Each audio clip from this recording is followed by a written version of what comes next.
Loli sayang banget pendidikan lu, Loli, sama masa depan lu sayang banget. Hola netizen yang tercinta, perseteruan Nikita Mirzani dengan putri sulungnya Loli belum juga selesai. Bahkan konflik antara ibu dan anak tersebut kian melebar hingga menyeret nama pacar Loli, Fadel Bajide. Baru-baru ini Fadel Bajide mengungkapkan bahwa dirinya rela mengakhiri hubungannya dengan Loli asalkan Nikita Mirzani mau menerimanya kembali. Namun luka yang membekas di hati Nikita Mirzani akibat ulah Loli tampaknya cukup dalam. Nikita Mirzani mengaku sudah tidak mau lagi menerima kehadiran putri sulungnya di rumahnya. Terkait pernyataan Fadel Bajide, Nikita Mirzani menilai bahwa ungkapan tersebut hanyalah bualan. Nikita Mirzani juga beranggapan bahwa niat Fadel untuk putus dengan Loli sudah terlambat. Pasalnya, hubungan keduanya sudah terjalin lebih dari 1 tahun lamanya. Sejak awal, Nikita Mirzani mengaku telah memberikan peringatan kepada Fadel untuk tidak mendekati Loli. Akan tetapi, peringatan Nikita Mirzani tersebut lagaknya tidak diindahkan oleh Fadel maupun Loli. Kecewa dengan keputusan sang putri, Nikita Mirzani menegaskan bahwa dirinya tidak akan memberi kesempatan bagi Loli dan Fadel.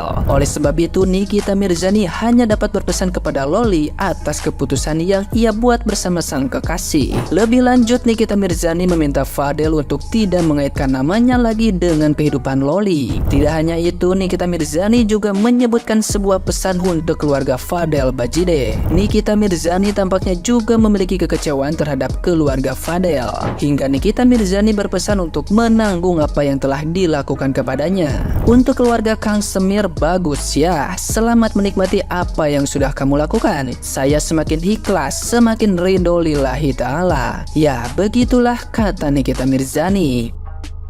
Nah, gimana nih menurut netizen yang terhormat? Silahkan berkomentar ya.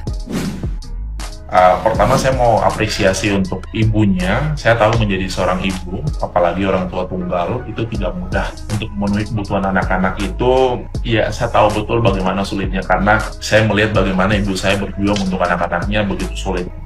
Tapi yang menarik di sini, saya coba masuk ke kacamata anaknya. Saya mau masuk ke kacamata anaknya, dan kalian pernah tidak ngebayangin bagaimana sulitnya menjadi seorang anak perempuan ketika melihat ibunya menikah dengan orang lain, punya anak terus divorce, menikah lagi punya anak divorce, terus kumpul kebo sama laki-laki lain yang tidak punya hubungan suami istri, tinggal bersama satu rumah, terus apalagi yang ibunya bangun di sosial media, brandingannya, terus dengan berbagai kontroversi yang ada, berantem sama orang sana sini. Pernah tidak ngebayangin bagaimana beratnya menjadi anak ini?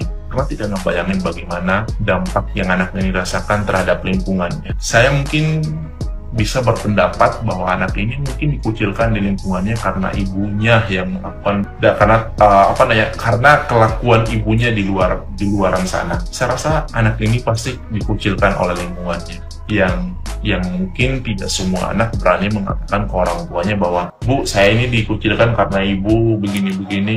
Saya rasa nggak semua anak.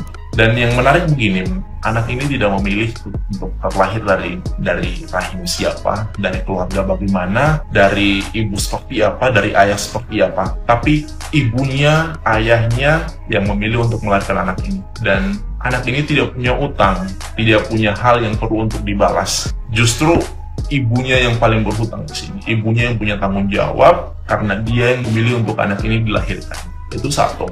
Kemudian ini yang saya sedikit agak heran ya, bahwa ternyata jahat ya dunia ini. Sesama perempuan sakit saja begitu rasanya ya. Kalau saya di posisi anak ini, sakit sekali. Sesama perempuan, saya pikir ini kasusnya kan sudah lama. Saya pikir mungkin ya akan ada perempuan-perempuan lain yang akan bersimpati kepada anak ini, karena sesama perempuan tahu betul bagaimana perasaan itu. Tapi makin kesini kok saya lihat aneh.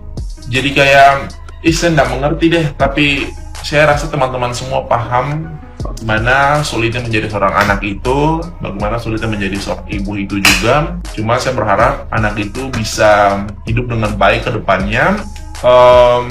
Kamu tidak bersalah. Kamu harus tahu itu, kamu tidak bersalah. Jadi mulai sekarang belajar and be the best mom. One day kalau kamu menikah, punya anak, be the best mom please. Jangan pernah ngelakuin kesalahan yang ibu lakukan ke anaknya. Oke? Be the best mom. Oke? Semangat.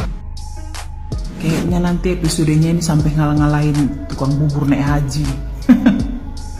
Udah kayak telenovela, nggak habis-habis perkaranya. Itu aja yang kita lihat di FYP Tok. Kalau kalian ini tim yang mana? Timnya Nikmir atau timnya Kang Semir?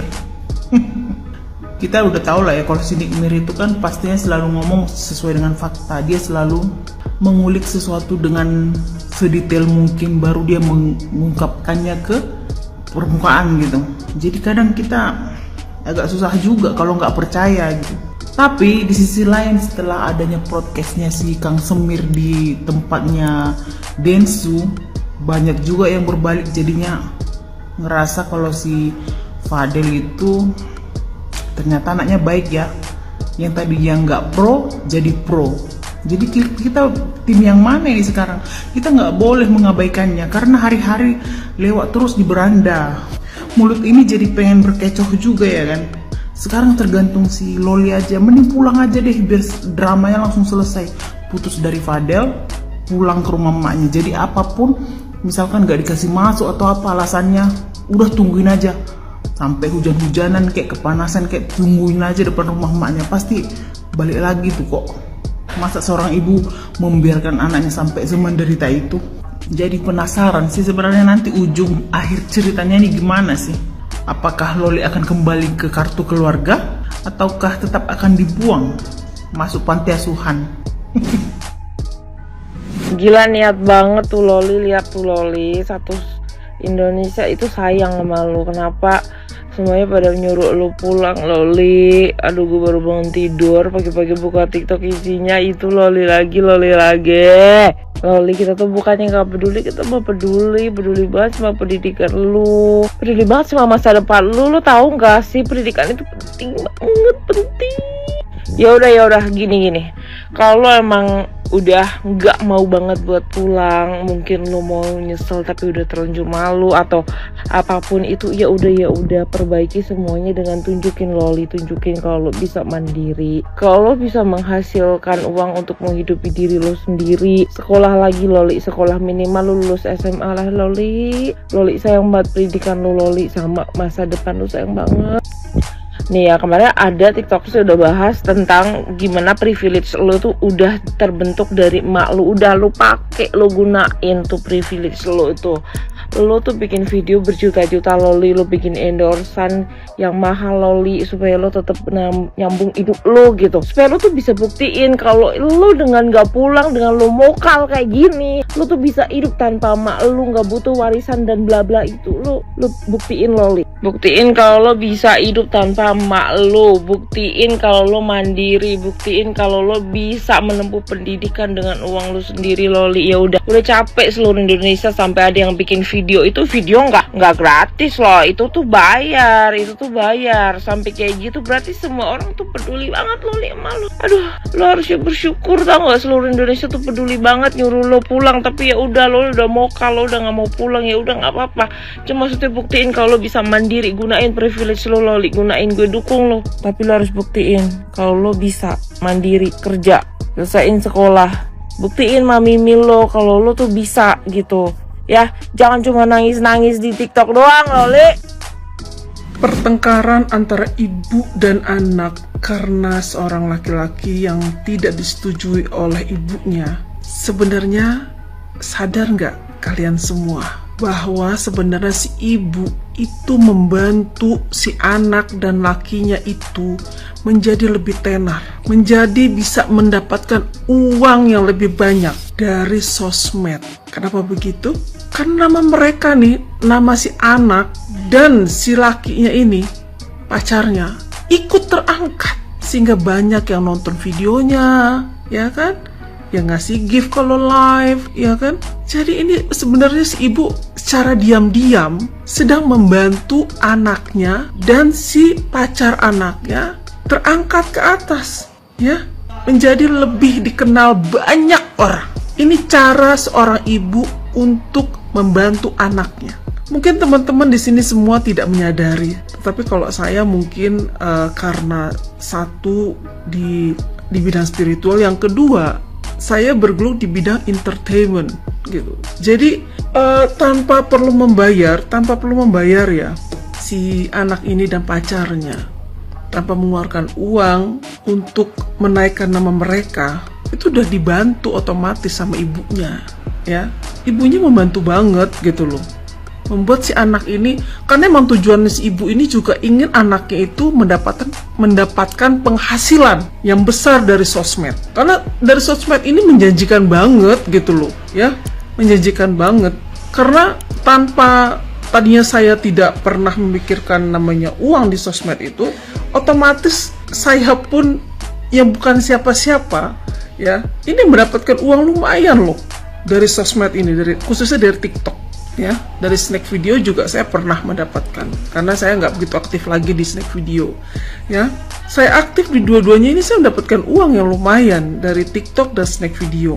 Jadi sebenarnya sekali lagi saya kasih tahu nih buat teman-teman ya, jangan nanti kita malah jadi berdosa menilai si anak, menilai si ibu, menilai pacar si anak ya kan, dengan penilaian negatif ya kan.